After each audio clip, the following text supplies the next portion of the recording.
وہ وقت آ چکا کہ جان نثار ایک ایک کر کے رخصت ہو چکے اور حضرت امام حسین رضی اللہ تعالی عنہ پر جانیں قربان کر گئے۔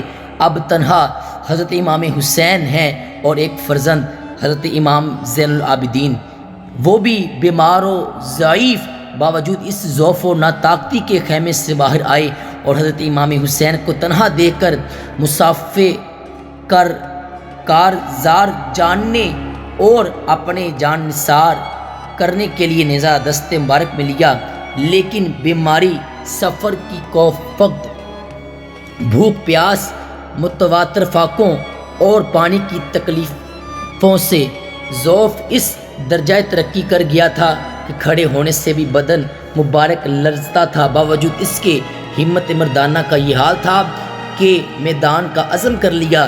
حضرت امام حسین رضی اللہ تعالیٰ عنہ نے فرمایا، جان نے پدر لوٹ آؤ، میدان جانے کا قصد نہ کرو، میں کنبہ قبیلہ عزیز و اقارب خدام موالی جو ہمراہ تھے راہ خدا میں نثار کر چکا ہوں۔ الحمدللہ کہ ان مصائب کو اپنے جد کریم صلی اللہ علیہ وسلم کے صدقہ میں صبر و تحمل کے ساتھ برداشت کیا۔ اب اپنانا چیز ہدیہ سر راہ خدا عز و جل میں نظر کرنے کے لیے حاضر ہے۔ تمہاری ذات کے ساتھ بہت امیدیں وابستہ ہیں۔ بے کسان اہل بیت علیہم الرضوان کو وطن تک کون پہنچائے گا؟ بیویوں کی نگہداشت کون کرے گا؟ جد و پدر کی جو امانتیں میرے پاس ہیں کس کو سپرد کی جائیں گی؟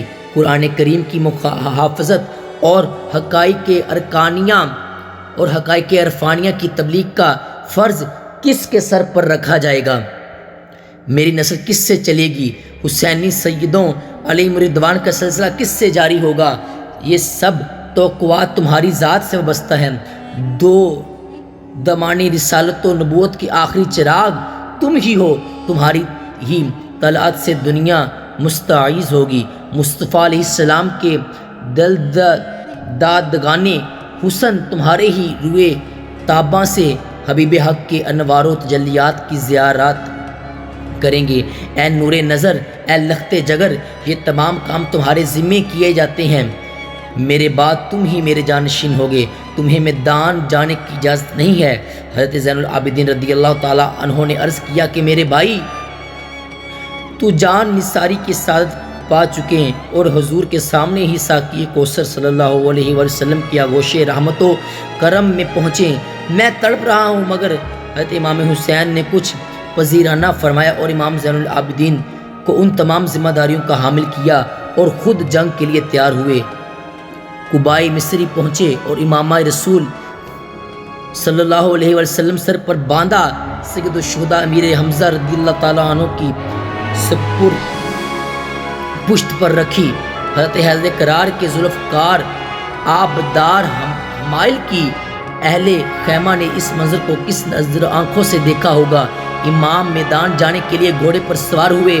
اس وقت اہل بیت کی بے کس انتہا کو پہنچی ہے اور اس کا سردار ان سے طویل عرصہ کے لیے جدا ہوتا ہے۔ ناز پر پرودوں کے سروں سے شفقت پدری کا سایہ اٹھنے والا ہے۔ نو نہال لانی اہل بیت علیہم الرضوان کے گرد یتیمی منڈلالی پھر رہی ہے۔ ازواج سے سہاگ یہ رخصت ہو رہا ہے۔ دکھے ہوئے اور مجروح دل امام رضی اللہ تعالیٰ عنہ کی جدائی سے کٹ رہے ہیں۔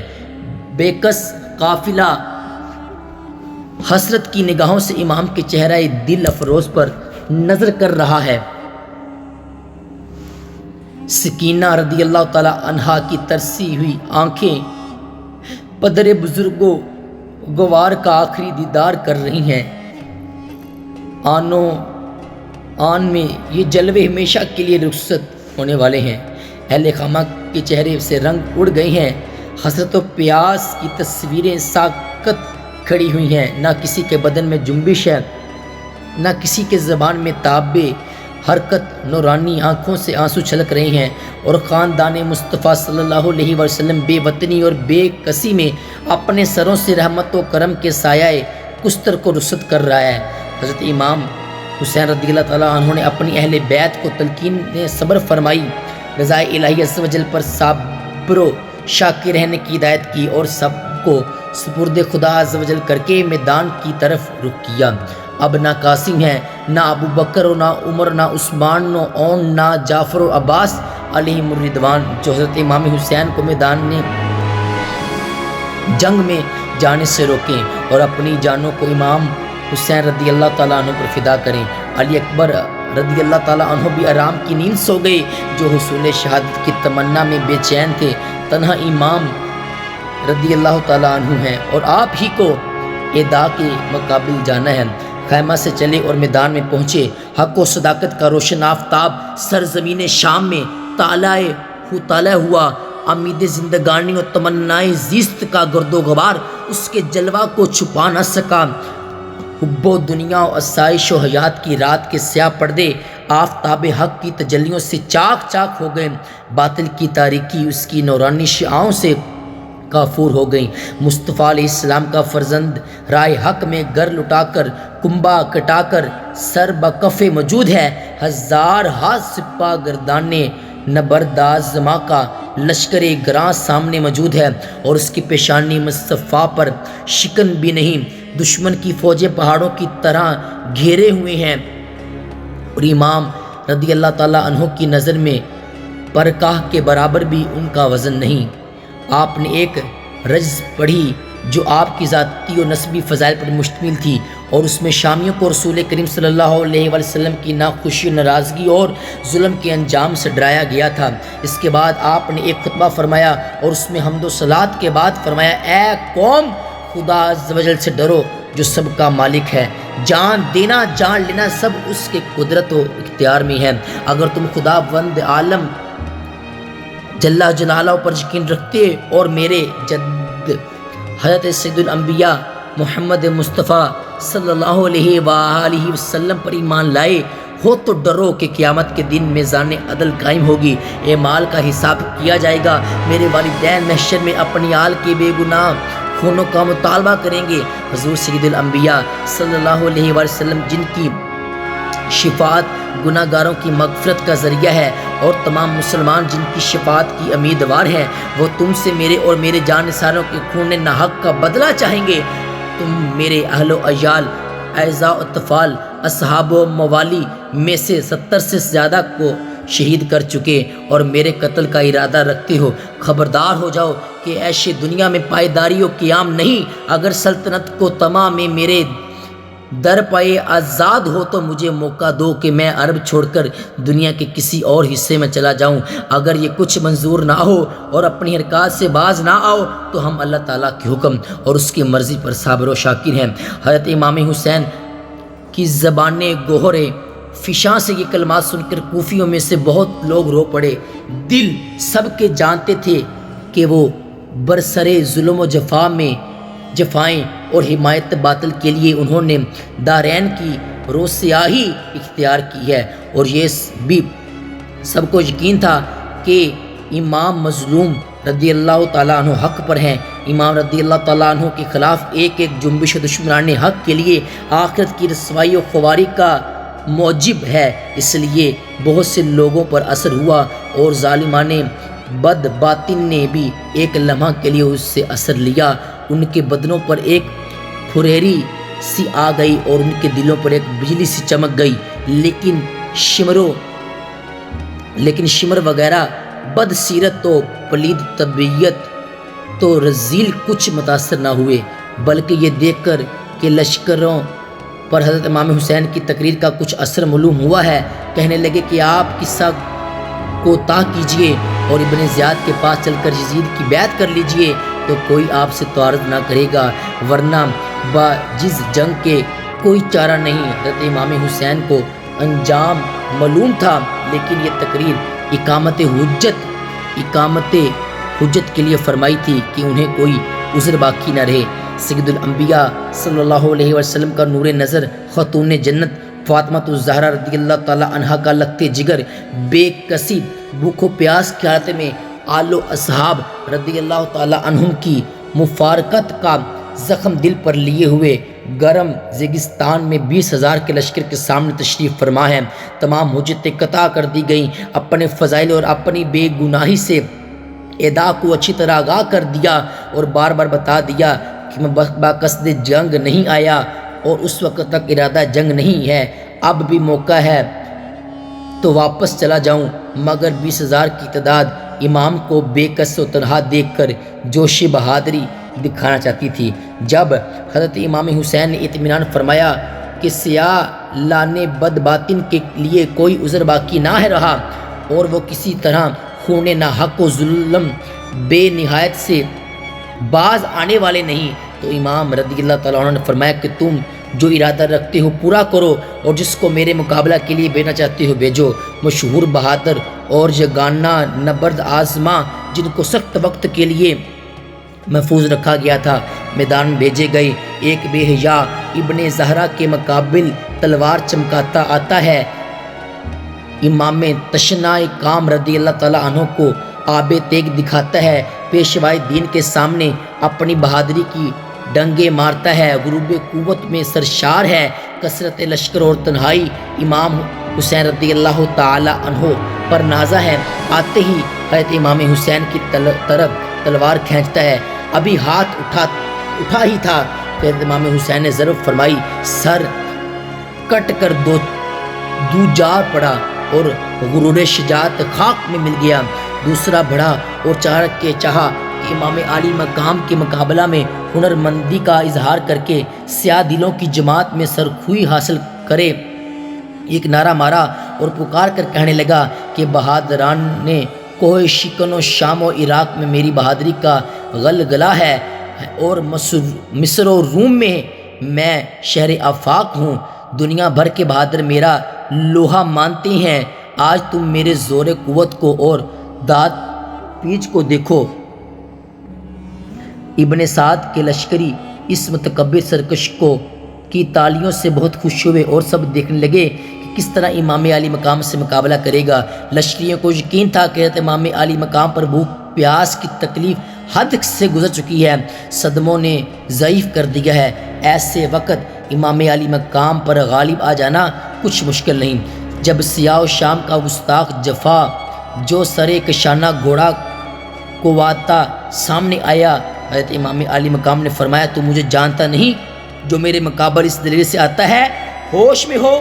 اس طرح ایک ایک مقابل آیا تو تیغ خون شام سے سب کا کام تمام کر دیا۔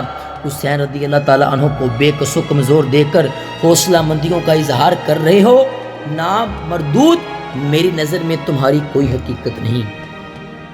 شامی جوان یہ سن کر اور تیش میں آیا اور بجائے جواب کے امام علی مقام پر تلوار کا وار کیا۔ امام علی مقام نے اس کا وار بچا کر کمر پر تلوار ماری، معلوم ہوتا تھا گھیرا تھا کاٹ ڈالا۔ اہل شام کو اب یہ اطمینان تھا کہ امام علی مقام کے سوا اب اور تو کوئی باقی نہ رہا، کہاں تک نہ تھکیں گے، پیاس کی حالت دھوپ کی تپش مزمحل کر چکی ہے، بہادری کے جوہر دکھانے کا وقت ہے، جہاں تک ہو ایک ایک مقابل کیا جائے، کوئی تو کامیاب ہوگا۔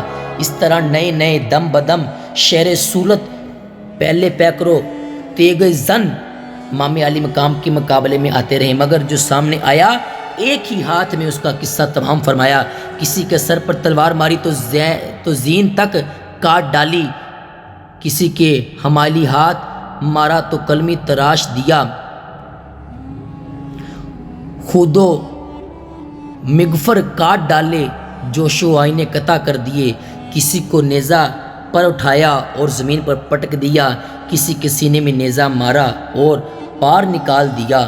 زمین کربلا میں بہادران نے کوفہ کا کھیت بو دیا، ناموران نے صف شکن کے خونوں سے کربلا کے تشدد ریگستان کو سیراب فرما دیا، نعشوں کے انبار لگے پڑے ہیں، بڑے بڑے فخر و زور گار بہادر کام آ گئے، لشکر ادا میں شور و برپا ہو گیا کہ جنگ کا یہ انداز رہا تو حیدر کا شیر کوفہ کے زن و طفال کو بیوہ یتیم بنا کر چھوڑے گا اور اس کے تیغ بے پناہ سے کوئی بہادر جان بچا کر نہ لے جا سکے، موقع مت دو اور چاروں طرف سے گھیرا ڈال کر یک بار ہی حملہ کر دو۔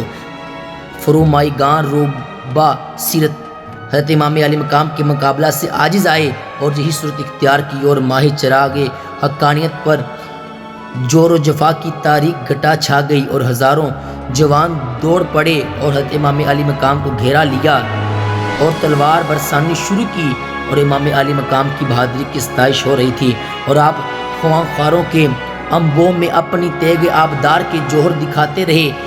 جس طرف گھوڑا بڑھا دیا پرے کے پرے کاٹ ڈالے، دشمن ہیبت زدہ ہو گئے اور حیرت میں آ گئے کہ امام علی مقام کہ حملہ جانستان سے رہائی کی تو کوئی صورت نہیں، ہزاروں آدمیوں میں گھرے ہوئے ہیں اور دشمنوں کا سر اس طرح اڑا رہے ہیں جس طرح باد خزاں کے جھونکے درختوں سے پتے گراتے ہیں۔ ابن سعد اور اس کے مشیروں کو بہت تشویش ہوئی کہ اکیلے امام علی مقام کے مقابل ہزاروں کی جماعت ہیں۔ کوفیوں کی عزت خاک میں مل گئی، تمام ناموران کوفہ کی جماعتیں ایک حجازی جوان کی ہاتھ سے جان نہ بچا سکیں۔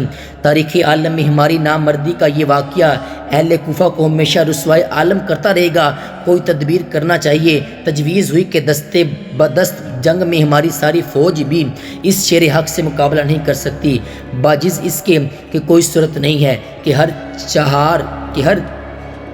چہار طرف سے امام علی مقام پر تیروں کا مینہ برسایا جائے اور جب خوب زخمی ہو چکے تو نیزوں کے حملوں سے تن نازنین کو مجروح کیا جائے۔ تیر اندازوں کی جماعتیں ایک طرف سے گھر آئیں اور امام میں تشنا کام رضی اللہ تعالیٰ عنہ کو گرداب بلا میں گھیر کر تیر برسانے شروع کر دیے۔ گھوڑا اس قدر زخمی ہو گیا کہ اس میں کام کرنے کی قوت نہ رہی، نہ چار۔ حضرت امام علی مقام کو ایک جگہ ٹھہرنا پڑا، ہر طرف سے تیر آ رہے ہیں اور امام مظلوم کا تن نازوں پرورشانہ بنا ہوا ہے، نورانی جسم زخمیوں سے چکنا چور اور لہو لہان ہو رہا ہے۔ بے شرم کوفیوں نے سنگ دلی سے محترم مہمان کے ساتھ یہ سلوک کیا۔ ایک تیر پیشانی اقدس پر لگا، پیشانی مصطفیٰ صلی اللہ علیہ وسلم کی بوسہ گاہ تھی۔ یہ سماع نور حبیب خدا عز و جل کی آرزوئے مندان جمال کا قرار دل ہے۔ بے ادبان کوفہ نے اس پیشانی مصطفیٰ اور جبینے پر ضیا کو تیر سے گھائل کیا۔ حضرت امام علی مقام کو چکر آ گیا اور گھوڑے سے نیچے تشریف لے آئے۔ اب نامردان سیاہ باطن نے نیزوں پر رکھ لیا، نورانی پہ کر خون میں نہا گیا اور آپ شہید ہو کر زمین پر گر پڑے۔ انا للہ و انا الیہ راجعون۔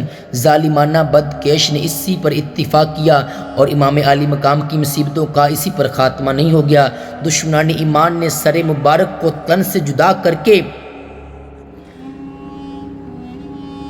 سے جدا کرنا چاہا اور نصرہ بن خرشہ اس ناپاک ارادے سے آگے بڑھا، مگر امام علی مقام کی ہیبت سے اس کے ہاتھ کانپ گئے اور تلوار چھوٹ پڑی۔ خولی ابن یزید پلید نے یا شبل ابن یزید نے بڑھ کر آپ کے سر اقدس کو تن مبارک سے جدا کر دیا۔ صادق و جانباز نے عہد وفا پورا کیا اور دین حق پر قائم رہ کر اپنا کنبہ اپنی جان راہ خدا میں اس العزمی سے نظر کی۔ سوکھا گلا کاٹا گیا اور کربلا کی زمین سید الشہداء کے خون سے گلزار بنی۔ سرطن کو خاک میں ملا کر اپنے جد کریم صلی اللہ علیہ وسلم کے دین کی حقانیت کی عملی شہادت دی اور ریگستان کوفہ کے ورق پر صدق و ایمانت پر جان قربان کرنے کی نکوش ثبت فرمائی۔ کربلا کے بیابان میں ظلم و جفا کی آندھی چلی، مصطفی چمن نے گنچائے گل باد سموم کی نظر ہو گئے۔ خاتون جنت رضی اللہ تعالی عنہا کا لہلہاتا باغ دوپہر میں کاٹ ڈالا گیا۔ کونین کے متا بے دین و بے حمیتی کے سیلاب سے غارت ہو گئے۔ فرزندان آل رسول صلی اللہ علیہ وآلہ وسلم کے سر سے سردار کا سایہ اٹھا۔ بچے اس غریب الوطنی میں یتیم ہوئے، بیویاں بیوہ ہو گئیں، مظلوم بچے اور بے کس بیویاں گرفتار کیے گئے۔ محرم 16 سن ہجری کی 10ویں تاریخ جمعہ کے روز 56 سال 5 ماہ 5 دن کی عمر میں حضرت امام رضی اللہ تعالیٰ عنہ نے اس دار پائیدار سے رحلت فرمائی اور دائی اجل کو لبیک کہی۔ ابن زیاد بدنہاد نے سر مبارک کو کوفہ کے کوچہ و بازار میں پھروایا اور اس طرح اپنی بے حمیتی و بے حیائی کا اظہار کیا۔ پھر حضرت سید الشہداء اور ان کے تمام جاں باز شہدائے علیہم الرضوان کے سروں کو اساران اہل بیت رضی اللہ تعالیٰ عنہ کے ساتھ شمر و نپا کی ہمراہی میں یزید کے پاس دمشق بھیجا۔ یزید نے سر مبارک اور اہل بیت کو حضرت امام زین العابدین کے ساتھ مدینہ طیبہ بھیجا اور وہاں حضرت امام علی مقام کا سر مبارک آپ کی والدہ ماجدہ حضرت خاتون جنت رضی اللہ تعالیٰ عنہا یا حضرت حسن رضی اللہ تعالیٰ عنہ کے پہلے میں مدفون ہوا۔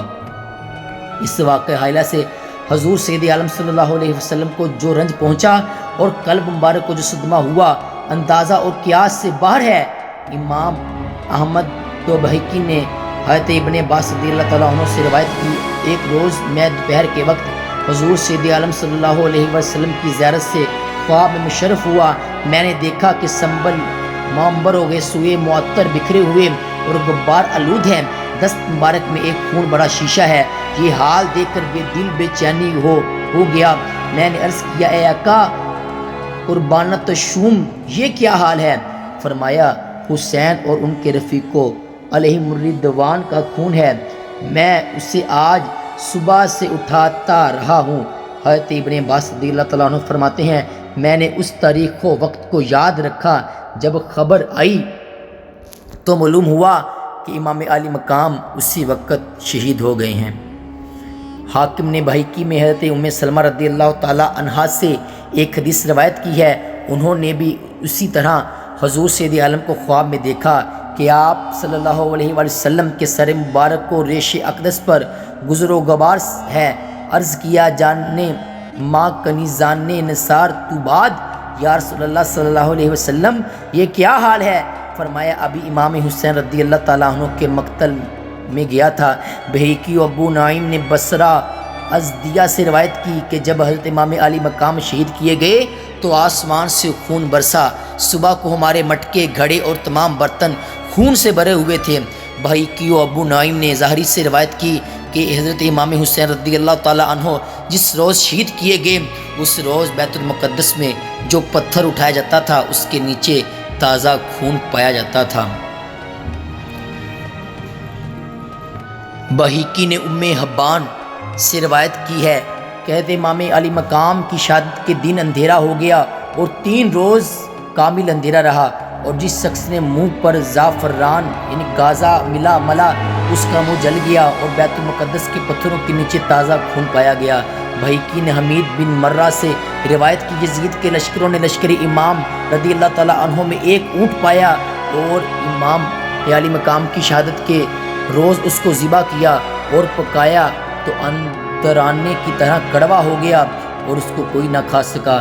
ابو نعیم نے سفیان سے روایت کی، وہ کہتے ہیں کہ مجھ کو میری دادی نے خبر دی کہ امام علی مقام کی شہادت کے دن میں نے دیکھا ورس یعنی گسم راکھ ہو گیا اور گوشت آگ ہو گیا۔ بہقی نے علی بن مسہر سے روایت کی کہ میں نے اپنی دادی سے سنا، وہ کہتی تھیں کہ میں امام علی مقام کی شہادت کے زمانہ میں جوان لڑکی تھی، کئی روز آسمان رویا یعنی آسمان سے خون برسا۔ بعض مورخین نے کہا ہے کہ 7 روز تک آسمان خون رویا، اس کے اثر سے دیواریں اور عمارتیں رنگین ہو گئیں اور جو کپڑا اس سے رنگین ہوا اس کی سرخی پر ذرے پرزے ہونے تک نہ گئی۔ ابو نعیم نے حبیب بن ابی ثابت سے روایت کی کہ میں نے جنوں کو امام علی مقام پر اس طرح نوحہ خوانی کرتے سنا، اس جبین کو نبی نے چوما تھا، ہے وہی نور اس کے چہرہ پر، اس کے ماں باپ بدترین قریش، اس کے نانا جہاں سے بہتر۔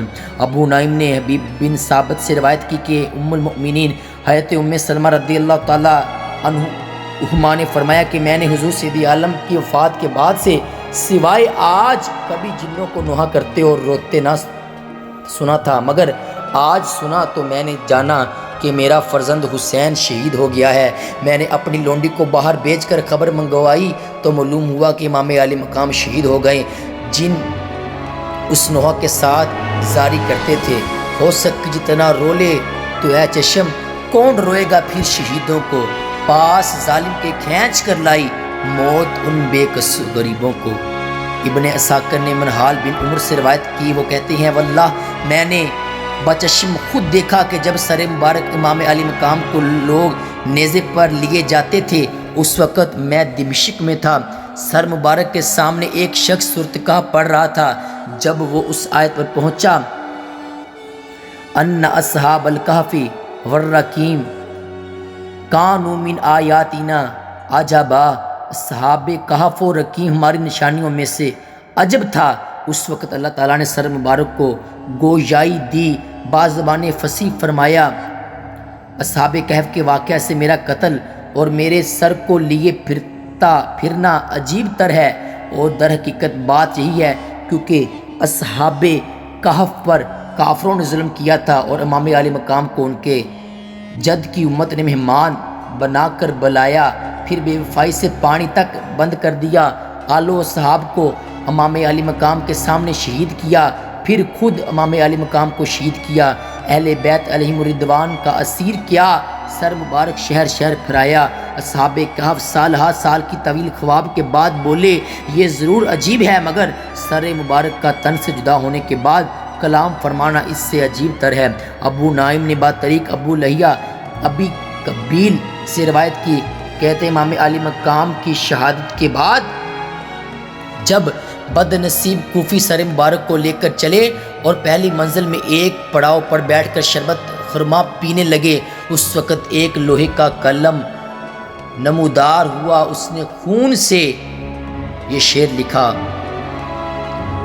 اترجو امتن قاتلت حسینا شفاعتا جدہ یوم الحساب۔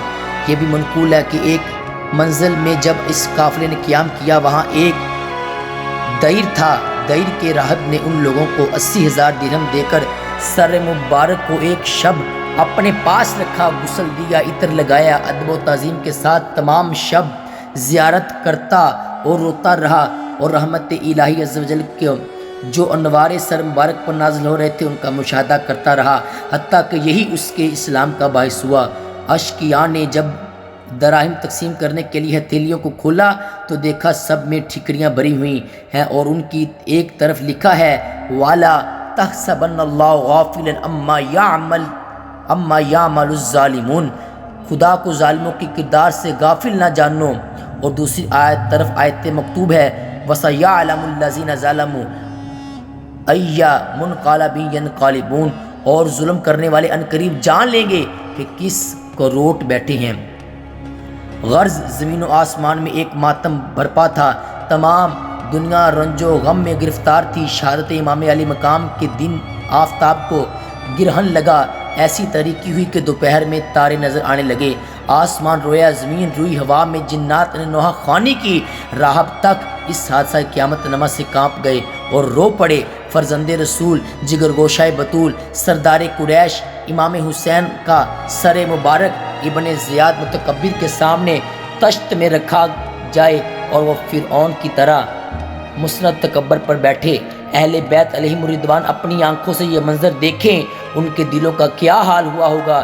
پھر سر مبارک اور تمام شہداء کے سروں کو شہر شہر نیزوں پر پھرایا جائے اور وہ یزید پرید کے سامنے لا کر اسی طرح رکھے جائیں، اور وہ خوش ہو، اس کو کون برداشت کر سکتا ہے۔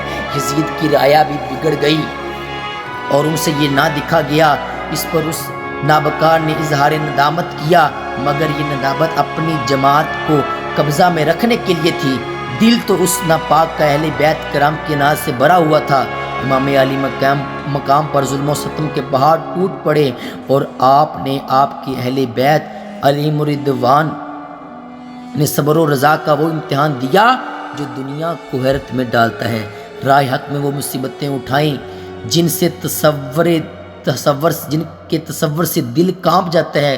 یہ کمال شہادت و جام بازی ہے، اور اس میں امت مصطفیٰ صلی اللہ علیہ وسلم کے لیے حق و صداقت پر استقامت و استقلال کی بہترین تعلیم ہے۔